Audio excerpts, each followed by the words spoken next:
Maisha ni ya ghetto, msaliti ni petro, sharia muna kwao, wazimu pia na hao, furaha sio mfano, ukabila ni kwao, hapo nishafika, ukweli ni hakika, kadiri inashika, furaha kwa nini,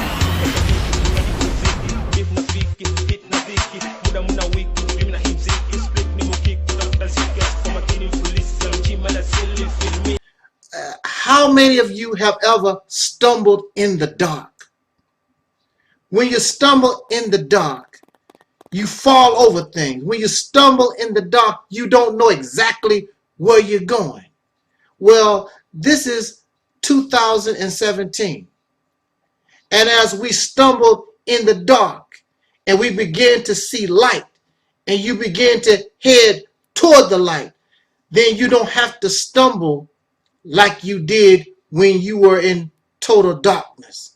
Things become more clearer and clearer and clearer as you head towards the light.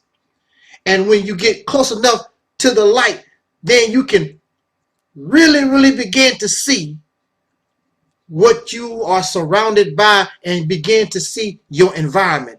That is how it is in this struggle we call Black liberation. This is the process that we must go through in order to find ourselves. Our ancient ancestors, our brothers and sisters of the past, had to do a lot of stumbling, and we still have not reached the total light. But now, 2017, almost or over 100 years, I'm not really sure. Y'all are the experts on that. But 100 years or a little over after Marcus Garvey, you would think that after 100 years after the Honorable Marcus Mosiah Garvey, we should finally see the light. But unfortunately, that's not the case. We are still stumbling. And the reason why we are still stumbling is because we're not using our mind in order to go toward the light. We find a place in the darkness. And for many, there is comfort, there is solace in the darkness. You know, you can be in love with somebody and you find a dark place, you know, to do your thing. You know, you might want to smoke a little weed and you find a little dark corner or drink a little something, and you don't want everybody to disturb your groove and you hide in the darkness. So there are many who don't actually like the fact that light be exposed upon them or shown on them. They don't want the light. There are some who actually benefit from darkness because they want you to view them as the light. So if you view them as the light, then they get the benefits of the sun when they are not the sun. They are artificial light. And there's a difference when you grow plants under artificial light rather than real sunlight. It's a difference. The earth and the life of this planet does not evolve or revolve around artificial light, but the light of the God, the first God, the sun, the only real God, the sun, along with this planet, and both of them together brings forth life to us. We have to begin to think for ourselves and re-examine these things that was given or come from up out of darkness so we can see them for what they really are and continue moving, progressing forward and come into the real light so that we can see for real. Having said that, and most of you already know, I'm not telling you nothing that you really don't know, but many of you have become comfortable in where you are. And you cannot become comfortable in where you are, not if you are alive. When you are comfortable where you are and you are alive, then you become sick. And when you are sick, laying in the bed, you are alive, but you're sick and comfortable lying down, then you get what you call bed sores. In order not to get bed sores, somebody has to move your body around so that you don't get these sores on your body. And that's the same thing in dealing with this so-called black scholarship information. You're getting bed sores because you become comfortable and think that you have found the light, and you have not. Let us deal with the reality of things here. Now, there is a time in your life, maybe, or we can use this as an example. You have a friend, and you know and you saw that your friend's spouse was with another person. And being a friend, you know that you're risking your friendship because you know that your friend is really, really in love with the person that they married. And you tell them, they don't want to hear that. And this is not something that you guess. You know. You know that their spouse is having an affair with somebody else. They don't want to hear it. They don't want to accept reality. And then one day, reality hits. They find out, and it's heartbreaking because reality equates to truth, and truth hurts. So it is with this teaching we've been giving. And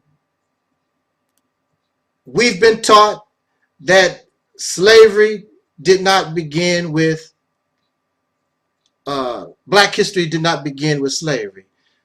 But the reality of it, it did. It did because history, the story of him, the story of her, black, the story of the black, and the story of the black begins with the races. There are no dark-skinned people on this planet that call themselves black. There are no dark-skinned people on this planet that ever called themselves black, African, Negro, color, and all that kind of stuff prior to Europeans. So we're talking about the history of black people. And this black man did not appear. Listen, the black man, the black people did not appear until the Caucasian people produced them. Because at first they would call them, some of them, Africans. But later on, this label of African would disappear, and then they would only simply be called black, because black is a product of races. Just like you breed a dog, just like you breed a cow, and you have all these different varieties, the German Shepherd, the Rottweiler, all these are different breeds of dogs, and that's the way these human beings, these dark-skinned people was treated and bred. You was bred just like the Labrador Retriever was bred to go out in the water and retrieve a duck. Our ancestors, we come from a people who was bred to be the world's most perfect slave. And you still have that behavior. You still have that attitude of being a slave. You have to serve somebody or someone. If you're not praising a person or human being, you are worshiping some kind of alien or a spaceship or some supreme being. You got to the very thought of not worshiping and serving somebody makes you go crazy because you have a slave mentality. You can't even, the thought of not serving somebody or someone, you can't even fathom the thought Because we were bred, our ancestors, we were bred for the purpose of being a slave. There is no direct connection. All of it sounds pretty when you talk about Egypt and ancient Ethiopia and all these other different, and the Moors. Where is your direct connection? You have no direct connection to no Moor, nobody in Kemet, nobody in ancient Ethiopia. None of these things that you talk about, that's your history. How is it your history? What do you have to do with ancient Egypt? What do you have to, where is your connection? You have none. Just like many of us, you cannot claim your father's car that he was driving in 1954. Matter of fact, he does not even own the car anymore. Here you are, you wasn't born to 1964. How can you claim the car that your father was driving in 1954? You cannot do that. You did not even exist. The black man and woman of this nation did not even exist until the racist Caucasian people, who took different, various dark-skinned people, and he even added his own blood into this new being, this new species of dark-skinned people, and he called us black, Negro, colored. He named his new creation, we are the white man's Frankenstein monster. And now he has no need for this perfect slave, and he's in a position, I don't know what to do with them, just like they struggle with the dog and cat population. There's too many dogs and cats. What we gonna do with them? So all over the country, they are euthanizing dogs and cats and spaying them, neutering them. They don't know what to do. How do we control the pet population? And so here we are in 2017, and that is the same type of attitude you find yourself living with races. We got all these Negroes. We got all these blacks in the country. We don't need them really no more. What we gonna do with them? So you have abortion clinics all in the black community. They give you guns so you can shoot yourself because you're certainly not killing them. They give you drugs and alcohol in the abortion clinic and bad food. How are we going to control the pet population? Woo! Your history. Because you have no connection.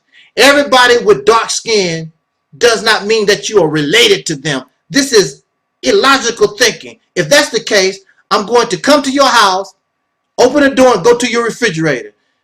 As soon as I walk in your yard, you're going to tell me, hey, Negro, what's up? Well, we black. We related. I'm just coming to see what you got in your refrigerator. You know, hey, we family. Negro, if you don't get out of here, you'll call the police on me just like that.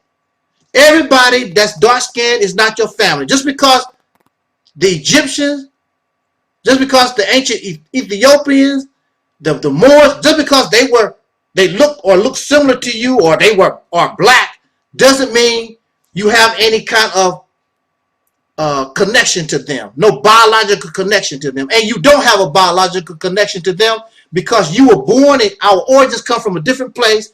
We were bred right here in America, right in the womb of America, by these races. The same way they breed corn and okra and chickens and hogs, the same way. And you know this, but you can't accept your reality.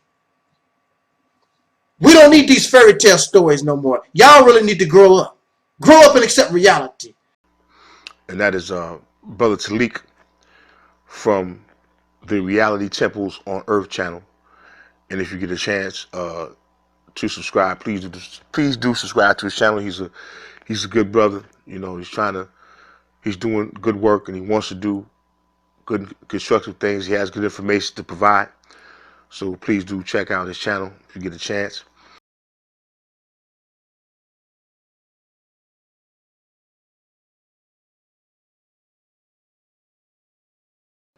How would I like to begin to speak with us on this issue, this particular topic. Brothers, soul brothers and sisters, how long have we been in this condition? I'm trying to understand. Do you like it? I mean, I hear your complaint, and I see that you're upset, but it seems as though you do like it. Because if you don't like it, then why don't you change it? And in order to change it, you must fight. But you don't have the will to fight. Why you don't want to fight the white man? I know that, listen, I understand the guy, he's pretty tough. I mean, he can send a drone to your house right now and blow you to bits. I mean, he's a tough guy, nuclear weapons and the world's biggest army and all these different things. He's a tough fella. But I want to remind us of something. Everything has a weak spot. Everything has flaw. The strongest tree, the strongest stone, everything has a weak spot. Nothing is invincible. Maybe you might have to study the weak spot, but everything has a weak spot. In martial arts, you are taught that the human body has many weak spots. And when you are in a conflict, when you are in a fight, you just don't hit any type of target, any place on the body. You want to concentrate on your opponent's weak spots so that you can bring your opponent down as quickly as possible and win the fight. The number one problem that the so-called Negro, the descendant of slaves, born in America, having dark skin, born in America, our problem dealing with the white man, simply, we are afraid of him. I know many of you say, I ain't scared. I ain't scared of no cracker and blah, blah. The reality is, and we see in your actions, you are afraid. You are afraid. Because when people are not afraid, it's very difficult to talk you out of a fight. Say, look, man, that dude is too big for you. You need to leave that cat alone. I don't care. All right, I'm ready. Because you're not afraid. You don't care that this guy is bigger than you. You don't care if this guy has a gun. You don't care nothing. You are on the warpath. But when you are a coward, you have to take in consideration, wow, this guy awfully big. He got a gun. He got a pair of nunchucks. You have to take all these different things in consideration because you are a coward. Another problem that many of us don't want to admit, we love the white man. We do. We love the white man. We love his money. We love his gold, his diamonds, his TV shows, his movies, everything about the world that he forced us in. Y'all said that we are forced involuntarily, but you are in love with it. And above all, I think we have a serious problem is because you really don't know how to fight him. You don't know how to fight. Going to a debate, listening to black scholarship and what God gonna do and all these lectures that we go to don't teach you and don't give us a suggestion or advice. How do we fight this guy who is so powerful? He's so powerful, you may even call him a god. You worried about what he gonna do if you do this. We can't fight the white man because he'll do this and he'll do that. See, that's the talk of a coward. You have to worry about what they gonna do. I don't care what he's gonna do. You hurt me, damn it, I'm gonna hurt you right back. It's simple as that. You don't know how to fight. but you watch boxing all the time. You a Bruce Lee fan, a Jim Kelly fan. You watch mixed martial arts. You know about fighting, but when it comes to dealing with this guy, you don't know how to develop strategy. You don't know how to develop a method in order to deal with this enemy. You don't know when to throw a punch, how to throw a punch, when to retreat, when to back off, when to duck, when to slide here, when to slide there. You have no idea of how to deal with this fella. You don't know how to fight. But see, like I tell you, there's a way to fight this guy. We understand we don't have the weapons. We don't have the people, because many of our people love the white man. So you have a limited amount of soldiers that you're going to put on the battlefield, and you must make the best out of the people that you have. Now, see, the best defense is a strong offense. Going on 500 years, we have always been on the defense, responding to whatever the white man does to us. And then you respond. When you should be, it should be opposite. You should always keep him on the defense. He should always worry about what the Negro is going to do. But you don't, because you're happy when the cracker give you a break and leave you the hell alone. But it's not going to take long, because 500 years of history tell you he's going to be kicking your ass very, very soon. Now I want to give you an example, see, of myself when I was locked up. Many of you know that I was unjustly incarcerated. See, this is how I played my enemy. Of course, I mean, I'm under their control. I'm locked up. They have me.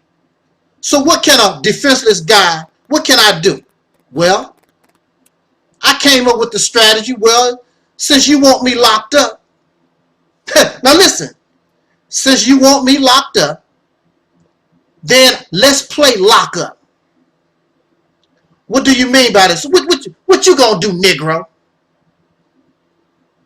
See, in the institution, they make everybody get in line and go down to chow, okay? But you want me locked up. So I decided I'm not going to go anywhere. I'll be perfectly happy and stay in my little room. And that's where I remain. You have to go to chow, get in. I'm not getting in line to do nothing. You want me locked up? You happy that I'm incarcerated? Well, let's play that game. Now, under your law, you have to give me 3 meals a day. There's nowhere in your law where it says I have to get in a line and go down and get it. They know this. They know they have to feed me. They know if I get sick, they have to take care of my sickness. If there's something wrong with my teeth, they have to take care of my tooth. So I'm taking advantage of the law. There's nowhere in the law, there's nowhere in hospital policy where I have to get in line and go down to lunch. Bring my breakfast to me. I'm going to stay in my room. I'm going to stay locked up in the lockup. Bring it to me. This got them angry. You know why this got them angry? Oh, wow. See, why did this get them angry? This gotten them angry because it means more work. See, they want to lock you up. They want to mistreat you. But it don't bring no consequence to them. There's no work. I'm making them work. So somebody has to go down to the kitchen. And at that time, I was a Muslim. I don't eat pork and all this kind of stuff. So you got to make sure I get the right diet. And you bring it to my room. And then somebody has to take the tray back. Make them work. We sit around, get our ass kicked for 500 years. and they suffer no consequences. You don't make them work.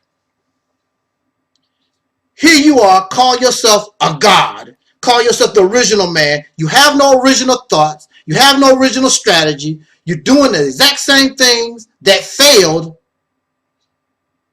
20, 30, 40, 50, 100 years ago. Don't work. You have the supreme wisdom, but you're too stupid to come up with a fighting strategy to deal with your enemy. You have to make them work. You claim to be some kind of God, but you don't have the confidence in yourself to deal with this vicious, wicked enemy. There was a scene from a movie. What was the name of that movie? I forgot what it was. Anyway, it was this fella. What's the name of that movie? It's on the tip of my tongue. I just thought about it. Anyway, it was this guy dealing with his enemy. And he told this fella, because he has a lot of confidence in himself, he says, I'm going to take my right foot, Billy Jack. That's the name of the movie, Billy Jack. I think it was made in the 1970s, late 1970s, early 80s, somewhere in there. Billy Jack told this guy, I'm going to take my right foot and kick you across your left face.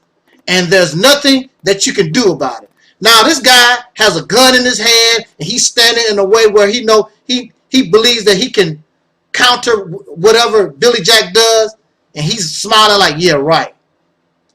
Billy Jack tells him, I'm going to take this right foot and put it across the left part of your face, and there's nothing that you can do about it. And Billy Jack took his right foot and put it across that guy's left side of that guy's face, and there was nothing that he can do. Billy Jack was confident he can do that. See, here you are talking about, remember COINTELPRO, agents and spy. When you have the confidence, I don't care how many agents, I don't care how many spies, I don't care what this cracker have. When you have the confidence, when you know how to fight, there's nothing that these people can do when you come up with the right strategy. Can you imagine, since these crackers, they want to lock black folks up and want you in prison, can you imagine if only 10% of us quit our jobs and decided, let's go to prison? Because see, in prison, free health care, 3 meals a day, blah, blah, blah. Let's flood the prison. Since you want black folks in prison, let us all go. Women, children, your dog, let's all go to prison. Make them work. Since you want me in jail, let's go to jail. Quit your job. Go to the store and just eat all the food that you want to out of the store. Take your car, go to the gas station, put all the gas that you want to. Make them put you in jail. Let's go to jail. Let's feel the pressure. There are 20 to 40 million black folks in this country. If you've done that just for a few days, you working the hell out of them, you messing up their whole system. Oh, wow. That's better than any boycott that has ever happened. That's just an idea. It's so many things that you could do if you had the confidence. Instead of running away from the white man, fight him. Learn his law. Take advantage of his law. Take advantage of anything that's out there. Woo, man. You just don't understand. And none of these sad sack teachers and scholars, none of them are encouraging and inspiring the people in a manner to get this beast off their back once and for all. Fight. Fight for your life. Stand up and be a man. Stand up and be a woman. Make our children proud.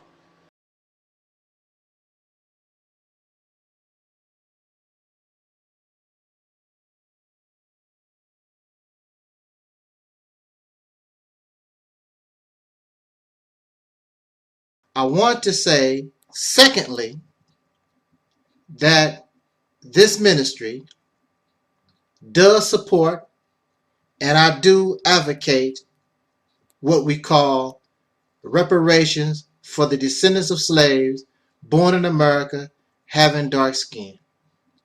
I do advocate. It is good. It is needed. It is a wonderful thing.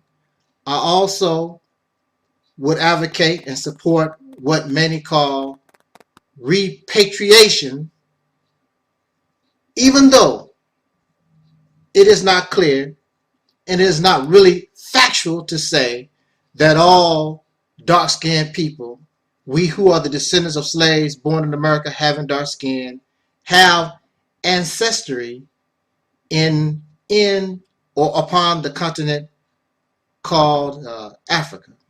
However, since I do advocate separation, we need to go somewhere, either overthrow this wicked government or little by little begin a process to separate yourself from your this vicious, wicked enemy that you have become comfortable with going on 500 years. And your continual living with your enemy only makes you love them more. Woo! Do you understand what I'm saying? You live with those who abuse you. And when you live with those who abuse you, you begin to view them sort of human.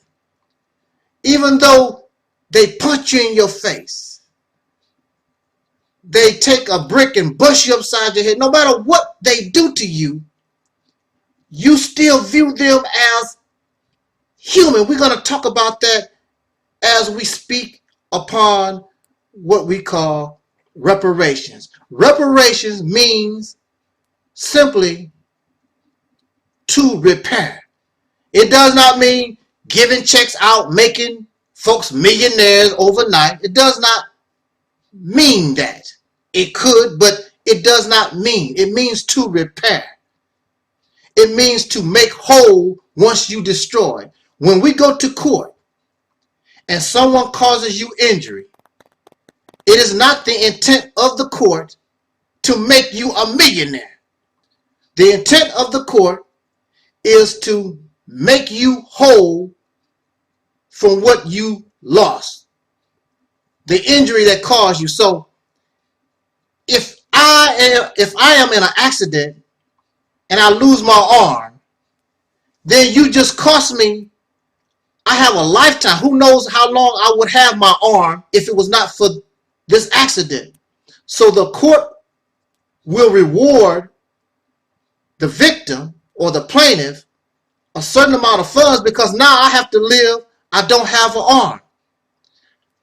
The purpose of reparations is simply to repair, to make whole. And in the case of the so-called Negro in America, not only is it physical, but also it is mental. One of the first things that this government could really do if it wanted to, because it has the information. We think we have the information. We really don't. We're sitting around here guessing about our real identity. The government actually knows our origins. They know. But they will not tell us exactly who we are, our ancestry. Not that we even should go back to that, because we are generations removed. We are no longer that, but it would be nice to know who my daddy is. It would be nice to know who my mother was. But of course, the government likes for us to go back and forth. They love to see the Hebrew Israelites fighting against the black Muslims and the black Muslims fighting against the Christians and the Christians fighting against the Nuwabians and so forth, all these different identities that we think that we are. So it's nothing but a form of division that benefits your enemy. And speaking of the enemy, although I advocate and I will support reparations, I will not beg this cracker. I will not beg these demons, these redneck, pale faces, wicked she animals, he animals, whatever. They are no good to us. I'm not going to beg them. You should not have to beg a human being. I'm going to say that again. You shouldn't have to beg a human being for reparation. You shouldn't even have to take somebody to court when you know that you caused them injury. You should not have to do that. When a man, now listen, when a man really loves a woman and he does something wrong to her, she does not beg him, will you love me? What happens is the man takes the first step and he buys flowers and he buys candy and he will take her to a beautiful dinner, and if necessary, he would get on his knees and say, look, I am so sorry what I've done to you. I want to try to make this up. He's trying to repair the relationship that he had with the woman he loves. The problem here is that the Caucasian people of this nation, they do not love us. I don't care how many interracial relationships that you see. I don't care how many, I don't want to be nasty, but how many penises you done lapped on and vaginas you done licked and who you done laid with, these Caucasian people. They don't mind sleeping with you. They don't mind marrying you and loving you because they are in control. You are still part of you are still their little slave. You are like a pet to them. Some of them will marry their dog. Some of them will marry their cat. And that's all that you are to them. They are not coming into black power. They're not trying to build Africa. You are still a slave. You are still under their control. You're still under their influence. So they don't care nothing about all that. You should not have to beg these people for reparations. But see, you believe that they have some kind of humanity. These people, don't you get it? These people are not human beings. They are materialistic, wicked demons.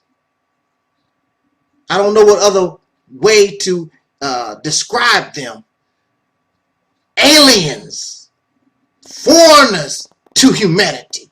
They call themselves mankind or kind of a man. They look like a man, but they don't have the attributes of a man, because a man would feel some type of humanity, compassion, and mercy to another man, especially when they know they caused this great injury. And this great injury is the reason behind, or the root cause of the condition of the people that that exist right now, the children. It's generational injury. You're dealing with some wicked, evil, satanic type people. But you view them, you think they have mercy in their heart. The descendants of slaves born in America, having dark skin, we have been here going on 500 years. 500 years. You and our people, we should have gotten reparations generations ago. And if we had gotten reparations and we are in this condition that we find ourselves in, the only one that can be blamed is ourselves, because we were given the tools, we were made repaired, or at least there was a good attempt to be made whole, and something went wrong somewhere. And it falls, and after a certain period of time, you must accept full blame. Right now, I don't care what these Negroes talk about. All blame falls on those who caused us this harm. If I don't have my arm, I don't care what you say, I'm going to blame the person that caused my arm to be amputated. This is the type of mentality that we're dealing with. You're dealing with these Caucasian people in America and some silly, stupid Negroes, but they don't count. But this racist government is like a child who gets a cookie. Can I have a cookie? So you give them a cookie. Then later on, you have children that come into the house and they want a cookie. And the one that was there already have that cookie, They want cookie too. They looking because they already had a cookie, but they want a cookie because now they see these others with a cookie. I want a cookie too. You know that's not fair. You already had your cookie, but that's the mentality that we're dealing with when we're dealing with these racists in this nation. They don't want you to have nothing. They already had their cookie. 300, 400 years of free slave labor. And now the children who deserve, in fact, those of you who know anything about law, let's say for instance, if I died in the car wreck, my children, my relatives have the right to sue whoever caused my death. So it makes no difference whether or not the slaves are not here. We are the children. We are the relatives. We are the survivors of those, the descendants of those people. And if they, since they even admit those slaves, they deserve reparations. We are their children. But again, you're not dealing with human beings. You're dealing with some wicked, demonic, satanic, all these diabolical, childish mentality. They don't want you to have nothing. Because see, reparations will put us in a different place in society. And they love to see you on the bottom. Everybody wants to see this poor. It's already bad enough. We have been destroyed and we have been discriminated against and murdered and raped and all these things for hundreds of years. And they still don't want you to have nothing. And they give you Jay-Z and Beyonce and Will Smith and Oprah and give us a few examples of what we could do. They deserve reparations too. The ones that pulled themselves on their bootstraps, so you say. It don't make any difference. We are part of a people. But see, that's the thing again. You must become a people. You must become this collective group, but you cannot unless you have a common identity. But he's black, he's Negro, he's colored, he's Kemetic, he's Christian. They love this division. And they are happy that you and I can't get it together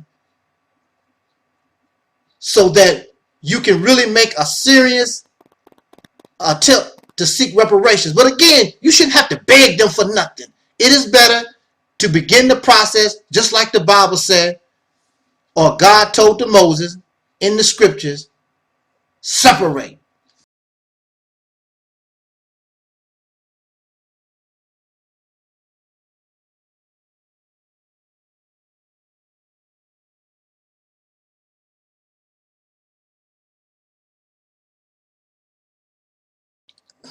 Let me get a little comfortable here. I have a question, or I just want to make a comment actually. Oh, did I tell you who I am? Many of you should know who I am. You mean to tell me you don't know who I am? Who are you? Well, I am Soul Brother number 1, the gatekeeper, the host of this program called The Realities Took on Earth, the mighty one, Angel Snup Nup 7. I just want to speak with us and bring forth a comment. Many of you know that this ministry, this rostrum, does not advocate and advise and suggest that we reject all religious teachings and spirituality, the worship of God, and all these different things that we have grown to embrace. You know that I make reference to certain parts in these Bibles, the Bible, the Quran, whatever else. There is benefit in so many things, but we must learn and be able to discern what is beneficial and what is detrimental. So I don't have to believe in the Bible, but yet and still, coming from a Bible background, coming from someone with a Quranic background, someone who was just like you. I'm no different. I come from the Christian church. I was a Christian and I was a Muslim, and I understand Moorish Science Temple and Kemetic teaching. I'm just like you. However, the difference between you and I is that I have decided to re-examine all these things that I was taught, understand what is beneficial and what to throw away, and to think for myself and become fluid in my thinking process rather than be solid or rigid in my thinking process. I don't want to be that, because that shows that you are not alive. It shows that you are not alive. Anything that is alive is always progressing, always evolving, always changing. But when you have decided, this is how I am, this is the way I'm going to be, and you're not changing, you're not evolving, you're not adapting to different environments, if you're dead, there's no need for that. Those of whom are in the grave don't have to adopt. They don't have to change. They don't have to do anything except lay there and decompose. That's all. And that's what you find in this so-called black community. A bunch of minds who are decomposing, and you actually believe that you can come to this rostrum as a dead man, as a walking zombie, and you really think that you're going to put me in my place. The dead cannot place the living anywhere. It is the living that moves the dead. That's not what I wanted to talk about, really. In fact, I'm off the subject. I have to look again to see what I was supposed to. Oh, I know that's why I started off talking about this God thing. This ministry does not advocate religion and spirituality. There's only one real spirituality, and that is an emotional connection to another life, whether it is a human being or to a tree or to a frog or a goat. That's all that it is, an emotional connection to another life form.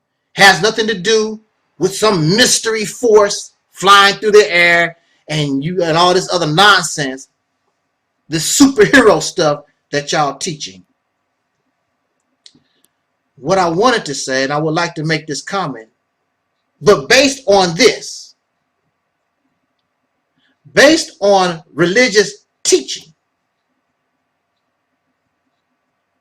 I would say, and I come to the conclusion, that if God, this supreme being, would choose a people, this God would choose the descendants of slaves born in America, having dark skin, as his or her people. Why? It's very simple. Well, the Jews are the chosen people of God. No God in their right mind would choose Jews or Americans or Africans or many other people on this planet. I'm not saying that to put anyone down or whatever, but it's a choice. God is trying to make a choice here. Why is God choosing anybody? Aren't we all the children of God? Well, God must make a choice, Because in the scriptures, we are taught that this supreme being is to create a new heaven and a new earth. So you don't want to bring a mess into your house. When you are building a new house, you don't want nobody that's nasty and filthy coming into your house with dirty shoes and things of this nature. So if God is building or wishing to create a new reality, he needs a new people. And this people called black people, the descendants of slaves born in America, we are absolutely new. Born from tragedy, born from the same type of suffering and treatment and being despised and rejected, just like the Jesus of the Bible. The black man and woman in America does not have blood on our hands. The only blood we have on our hands because we were directed to murder, to lie, to steal, to kill by our slave master. But besides that, we don't have a history of doing anything to anybody. Now, the God would choose his people the same way that God would choose his prophet. A prophet must be honest. A prophet must have certain attributes, honesty and cleanliness and good character. The black man and woman in America, we have all these different things. In fact, we really are the only example of a people who actually do love everybody. Everybody can come into the black community. They don't have no real problems. We don't bother nobody. The black man and woman in America, we have no problems with other folks. In fact, even physically, when you look at so-called African Americans, we can look like so-called African. Some of us, we even have the little slant eye thing, look sort of Asian, because we carry so much different things in our bloodline. So we are actually the rainbow, and in us, you see all the people of the earth. We are the living rainbow coalition, like Jesse Jackson would say. Now you would say, look how you act. Look, you're thugs and you're ratchets. Of course, the God would not want the chosen people in the current condition that we find ourselves in. But it's just like when you're digging for diamonds. When you first find that diamond, it's not shiny. It looks rough. It's dull. But see, when you're dealing with this God, they tell me, God knows how to begin a process because God knows what he has. God knows that there is a diamond here. The only thing the so-called Negro has to be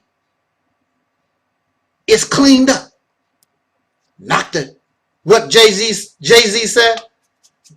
Knock the dirt off your shoulder. Knock the dirt off.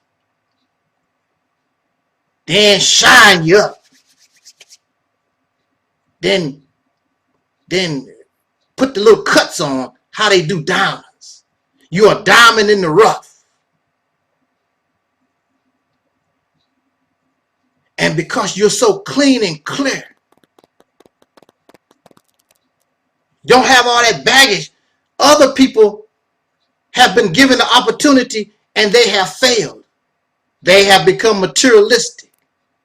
They become arrogant and what's the other word? Oh, snotty nose and whatever. You had your opportunity, Jewish person. You had your opportunity. You have a state called Israel. The only thing you want to do is drop bombs on folks and keep trouble going on. Why would God choose you? And you take your power and your influence to exploit others. Why would God choose somebody like you? And all these other people around the earth. You have serious problems. However, God needs an example of people of how the human being really should be. And because we come through hell, why wouldn't we qualify to have the mercy and the compassion of a God? Since we've been through hell over 300 years, why we wouldn't be the first to be allowed to go into heaven? And that's exactly what the creation wants for you and me, the descendants of slaves born in America. Clean you up. You cannot enter a new reality the way that you are right now. You and I were nothing but a dark-skinned version of people who are hell raisers.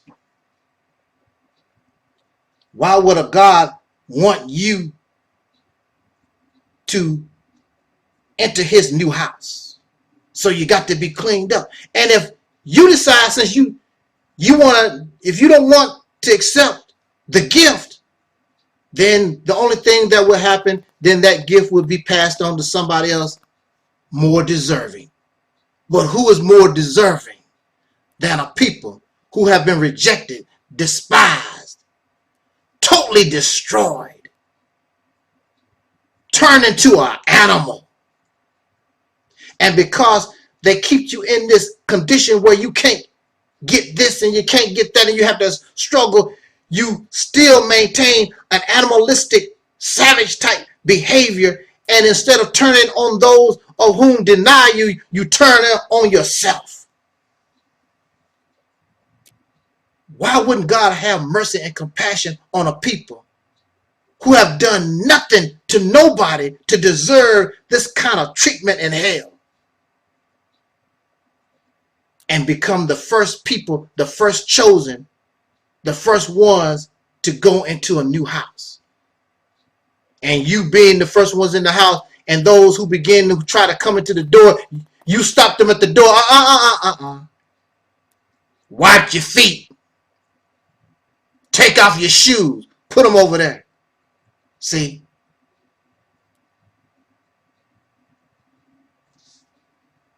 And the former things shall pass away. All this baggage that y'all black folks have, you gotta let it go. And I guarantee you, as soon as we begin to let all this baggage, all this stuff that we think that we know, once you begin to let it go, watch. The natural process will begin, that exodus. And next thing you know, that door start opening. You'll see it very clear. Heaven has arrived.